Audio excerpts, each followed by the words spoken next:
ఓం శ్రీ మాత్రే నమః. ఇప్పుడు తెలియజేసే అంశము మకర రాశి వారికి యథార్థంగా ఈ మాసం మొత్తం కూడా కలిసి వచ్చే అవకాశం ఎక్కువగా ఉంటుంది. ప్రధానంగా ఆర్థికంగా చాలా బాగా కలిసి వస్తుంది. ఆరోగ్య విషయం కూడా చక్కగా అద్భుతంగా కలిసి వచ్చే అవకాశం ఎక్కువగా ఉంటుంది. అలాగే బంధుమిత్రుల కలయిక అనేటువంటిది కూడా చాలా చాలా సంతోషాన్ని కలుగజేస్తుంది. అలాగే వీరు అనుకున్నట్టుగా ఏ పనులైనా సరే ఈ పనులు చేపట్టాలి అనుకుంటే చాలా సజావుగా పూర్తి చేసే అవకాశం ఎక్కువగా ఉంటుంది.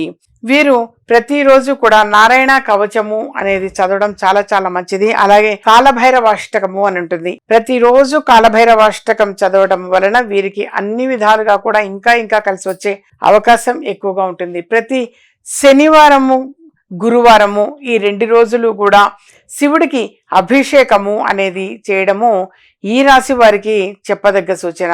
తప్పనిసరిగా శనివారం నాడు మాత్రం ఆ పరమేశ్వరుడికి అభిషేకము అనేది చేస్తూ ఉంటే వీరికి అన్ని విధాలుగా కూడా కలిసి వచ్చే అవకాశం ఎక్కువగా ఉంటుంది. ఈ రాశిలోని విద్యార్థులకు కూడా అనుకూలమైన మాసము.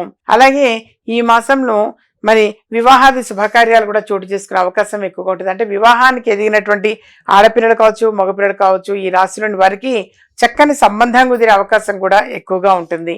మా ఛానల్ సబ్స్క్రైబ్ చేసుకోండి, మరికొంతమంది షేర్ చేయండి.